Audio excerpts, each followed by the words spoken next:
Him. Assalamu alaikum. Well, you guys know that this is the 40th hadith of Imam Nawawi, and this week we are covering hadith 29, inshallah. And this hadith is by Mu'adh ibn Jabal. So, bismillah.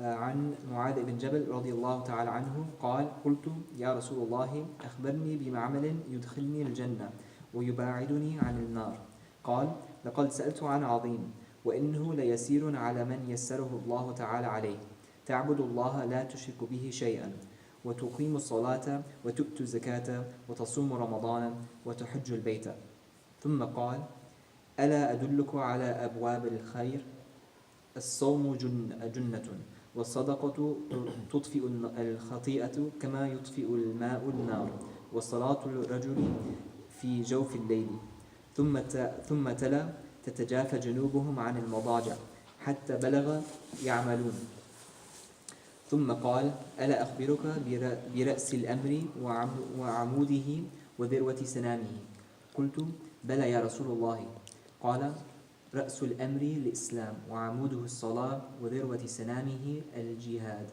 ثم قال ألا أخبرك بملاك ذلك كله قلت بلى يا رسول الله فأخذ بلسانه وقال كف عليك هذا قلت يا نبي الله إنا لمؤاخذون بما نتكلم به قال ثكلتك أمك وهل يكب الناس في النار على وجوههم أو قال على مناخرهم إلا حصائد ألسنتهم. This was narrated by Imam Tirmidhi and Nasa'i and Imam Ahmad and Ibn Majah. And so it's a very beautiful hadith. As you can tell, it's a little bit longer, but I think it's very beautiful and exciting. So let me pull it up. I should have pulled it up earlier. Alhamdulillah, we have extra time today. So this is a Sahabi we've already covered, Mu'adh ibn Jabal. He's a very famous Sahabi because he was one of the early companions of the Prophet ﷺ, and he spent his life in servitude of the Prophet ﷺ. In that time, he learned directly from the Prophet ﷺ, spent a lot of time one-on-one with the Prophet ﷺ. So he learned very beautiful things like this hadith over here. So on Mu'adh ibn Jabal, may Allah be pleased with him, he said, O Messenger of Allah, tell me of a deed which will take me into paradise and which will keep me away from hellfire. He said, you have asked me about a great matter, yet it is indeed an easy matter for him to whom Allah Almighty makes it easy. It is that you worship Allah without associating anything with Him, that you perform the prayers, and that you pay the zakat, that you fast during Ramadan, and that you make the pilgrimage to the house. Then he said, shall I not guide you to the gates of goodness? This is the Prophet ﷺ talking. So, shall I not guide you to the gates of goodness? Fasting is a shield. Charity extinguishes sin as water extinguishes fire. A man's prayer in the middle of the night. Then he recited, who forsake their beds to cry out unto their lords in fear and hope, and spend of that which we have bestowed upon them. No soul knoweth what is kept hid for them of joy as a reward for what they used to do. This is an ayah from Surah Al-Sajdah. It's ayah 16 through 17. And then he said, the Prophet ﷺ continued, he said, shall I not tell you about the peak of the matter, its pillar, and its utmost part? So it's 3 parts. He said, oh yes, O Messenger of Allah. He said, the peak of the matter is Islam, or submitting to Allah. The pillar is the prayer, the salah. And the topmost part is jihad, the struggle. Then he said, and shall I not tell you of the controlling of all that, the thing that kind of supersedes all that? He said, yes, O Messenger of Allah. So he took hold of his tongue, and he said, restrain this. I said, O Prophet of Allah, will we be held accountable for what we say? He said, may your mother be bereft of you. Is there anything that topples people on their faces, or in another version, on their noses, into the hellfire, other than the jests of their tongue? This was narrated by Imam Tirmidhi and others. So very beautiful, very thorough hadith, with plenty to learn from, inshallah. This week, actually, the Mufti Kamani did not upload a video for this one, so it's a different source that we got from this week. The source is Ibn Rajab, Al-Jami' al-Hukum wal-Ahkam. It's a book that he wrote on commentary on the 40 hadith of Imam Nawawi, and also another commentary by Dr. Jamal Ahmad Badi. So those are the 2 sources I used. And so essentially this hadith, the context of it, in another narration found in the Musnad of Imam Ahmad, it says that Mu'adh came to the Prophet ﷺ and he said, "Can I ask you about something that makes me very ill and burned from the inside?" And the Prophet ﷺ said, "Ask whatever you wish." And then Mu'adh asks this question. So that's part of the context of this hadith, potentially. The idea that Mu'adh this was something that was burning inside of him, something that he was always had on his mind and in his heart. He was so concerned of how do you get to Jannah and how do I push myself away from Allah. And it's interesting that his understanding of how to get to Jannah and how to stay away from Allah had to rely on actions. He came to ask the Prophet ﷺ about actions. What do I do? Not what do I say, not what do I believe, but what do I do in order to prevent myself from entering the hellfire and to enter Jannah instead. And so the first part of this is the path to Jannah. In this hadith, we see that it kind of mirrors a lot of the previous hadith we mentioned.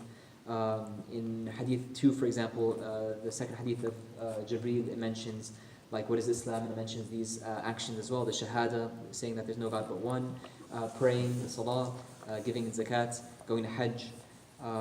And what's interesting is that in this narration here, he mentions 4 things, those 4 actions, and Psalm is mentioned in the second part. So he mentions like, tell me about actions I can stay away from hellfire. So he tells him these 4 actions. And then he said, can I tell you like kind of like what is good about Islam, or like how to reach the gates of goodness? And he says Sawm in that part. So fasting is still included as part of this kind of prescription. And what's interesting is that this kind of also mirrors other hadith we've seen where it mentions, for example, that Allah is talking, was one of the hadith Qudsi that we went over, where Allah says that my servant doesn't get closer to me except the thing that brings the servant closest to me is the fara'id, the things that I have made prescribed for him. And then he continues to get closer to me, or she gets closer to me, by doing nawafil, the kind of supererogatory, the extra acts of worship, until Allah becomes the eyes with which he sees, the tongue with which he talks, the hand with which he acts.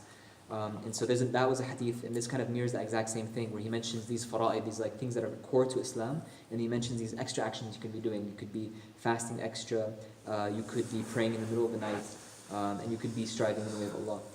And those are all things that help bring us to closer to Allah. And it's interesting how you see now that we've built a base. We're on Hadith 29, so it's almost like Imam Nawawi is kind of like commenting, like combining all these hadith together. They're all commenting on one another at this point. You have a foundation, and now you're starting to see these hadith talk to each other, which is a very beautiful part. And so he mentions Psalm here. After he mentions those 4 actions, he mentions Psalm as being like a shield. And in another narration, there's many other narrations that mention fasting being like a shield.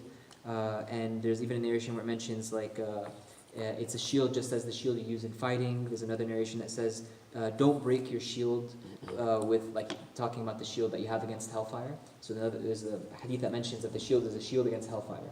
And in another narration it mentions that don't break your shield against hellfire with evil words or deeds, mentioning backbiting or doing something evil. And so there's a lot of other hadith that kind of like support this idea of fasting being a shield and supporting these actions that the Prophet ﷺ is saying. And it's interesting is that he's always very consistent. Like, these are the same actions that he's prescribing for us over and over again. So it shows you kind of the importance of these actions, because there's sometimes people would ask for advice and the Prophet ﷺ would give them something very specific to them, like don't be angry. Maybe was meant for someone who was like perhaps prone to anger, and then another person would say like, oh, what's the best deed for me, and he'd say something else.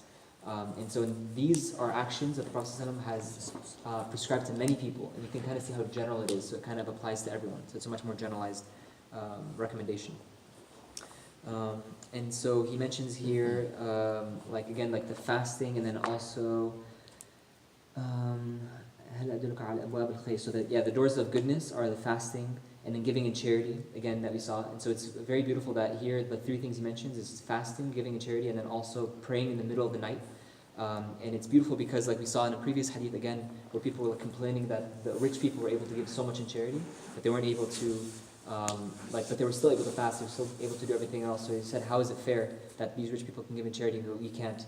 So the Prophet ﷺ here is giving kind of advice for everyone. Like, maybe some people can fast and they should fast, and some people can give in charity, they should pray in charity, and some people they're able to pray salah in the middle of the night.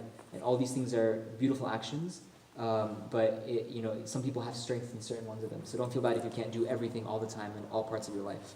But the idea is to try to strive, that these are kind of higher levels of striving. And in terms of the prayer of the nights, Ibn Rajab, he broke it up into kind of three different components. He said that praying in the night can come in three different meanings. It's one who either wakes up in the middle of the night to make salah, to do dhikr, remember of Allah, and to make dua. And so it's like literally like waking up in the middle of the night just for that. Then there's also people who wait for Isha, so they don't go to sleep before Isha. Like let's say Isha is coming in very late. And so if someone who stays up and waits for Isha to pray Isha, that can also count as someone who's staying up in the night.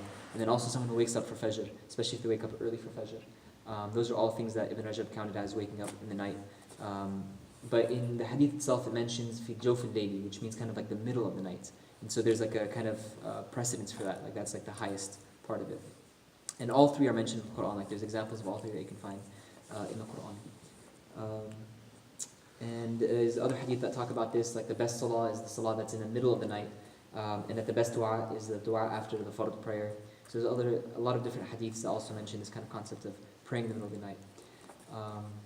And so there's kind of like a debate that happens here where people ask, so this feels almost like, like the Prophet ﷺ saying, how do we get into Jannah, how do we avoid nar?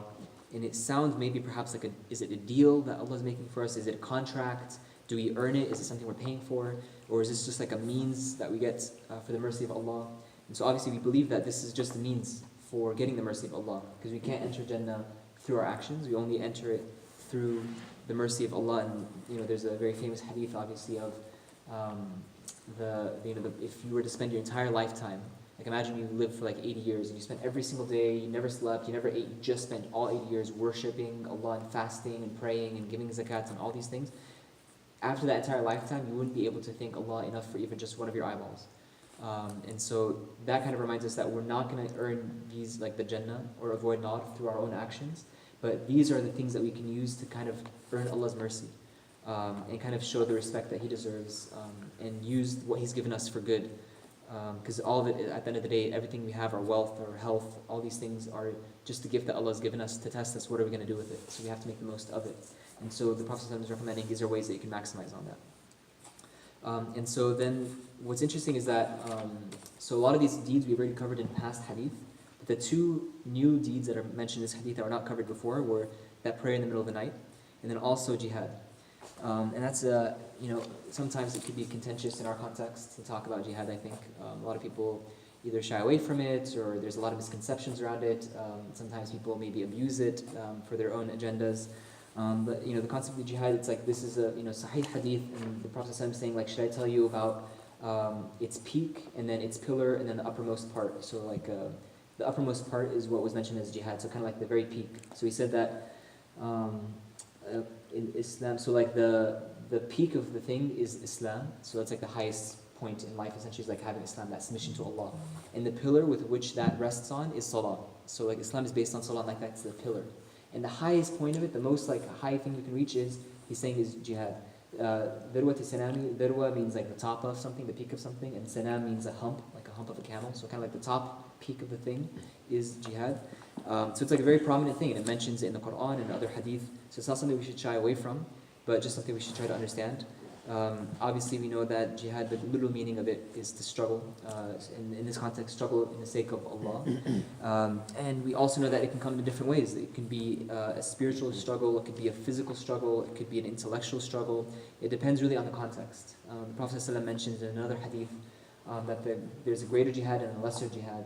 And he said, should I not tell you what the greater jihad is? And that jihad is the struggle against the nafs, against the self. Because that's like the hardest thing to do, is to suppress your own ego, to suppress your own desires. And that's a lifelong struggle. And then he said the lesser jihad is the one of fighting itself. And then in Islam there's like a very strong component also of defending the faith, and whether it be physically or intellectually, spiritually. And so, as long as we're not using this concept, because a lot of times people will take this hadith or different quotes from the Quran and try to use it to justify like rampant killing or violence, and those things obviously are totally haram, and like there's plenty of hadith and context and stories from the seerah to contradict that. So if you look at the Prophet ﷺ's own application of this message, you'll see what he means by jihad, inshallah. But it is something like that kind of effort that you put in Allah's way, whether it be at work, with your family, against yourself, whatever it is in our lives. That's effort, that struggle, that's something that's like the peak of Islam, is having that kind of struggle. And then the last part of the hadith, he mentions holding his tongue, and the Prophet ﷺ actually hold his tongue, and he points to it, and he says that this is the thing that it's going to lead the most people into hell. And Mu'adh bin Jabal, he's so shocked. He said, are we really going to be held accountable for what we say? And so you can see here Mu'adh growing in his Islam, this is something that was a new concept for them. And the Prophet ﷺ said, "Taqalatka ummaka." It's may your mother be bereft of you, which is kind of like a saying, like an old Arab saying of I can't believe it, or oh my God, or just really emphasizing this concept of of course, of course you can be held accountable for what you say. That's the thing that's actually going to take the most people into hellfire. And so there's a lot to be said, I think, about how careful we should be and cautious with what we say. And so maybe with the time remaining, we'll talk a little bit about that. And so in Hadith 15, the Hadith we already covered, mentioned the importance of saying what is good or remaining silent. It's he said, whoever believes in Allah on the last day should say good or remain silent. And this kind of also reaffirms that message that was mentioned in Hadith 15. And there's many sayings from scholars in the past, or even Sahaba, things whoever controls their own tongue controls all of his or her affairs, because the tongue is the hardest thing to control. And a lot of previous hadith we covered mentioned the positive aspects, things we should say positively for others, and this one's really focusing on the negative aspects of the tongue and how it can hurt you. And so, so it's a way that it's really, the tongue is like a pathway, not only to heaven, but also to hell. So a lot of times we kind of take it one way or the other. It's very extreme. We go with with our understanding of the tongue. It's not you should not speak, and it's not that there's no use of the tongue where that's an evil thing, but that if you use it well, just like anything else, it can take you to heaven, and if you use it wrongly, it can take you to hell. And in the Quran, it mentions the example of a goodly word is like a goodly tree, and its roots are firmly fixed, and its branches reach towards the sky. And an evil word is like an evil tree or a corrupted tree, and it's you're not going to have any benefit from it. And so this is a concept again reaffirmed in the Quran. And we know that slandering or backbiting is one of the worst sins in Islam. It's considered even worse than zina. And what's interesting is that in Islam generally, sins that are really that affect you personally are seen as not as hurtful or as grand in the eyes of Allah as sins that hurt others around you or society at large. And so speech is one of those things where it really, as soon as you say it to someone else, you shouldn't be talking to yourself. You're not talking to yourself usually when you speak. So when you're speaking to someone else, it's going to affect how they feel. It's going to affect how they think of themselves, or it might affect their relationship to Islam. So as a Muslim, you're giving an image of Islam. That's the first thing. The second thing is people never remember usually the content of what you say. They'll remember how you made them feel. These are all very important aspects to keep in mind, because at the end of the day, that's what's going to stick with the person. And if you're the reason they're getting pushed away from Islam, that's something that's very, very dangerous. And so obviously don't belittle others, don't reject people. And don't make fun of the religion, don't make light of the religion. May Allah forgive us. That's something that I think I fall into quite often.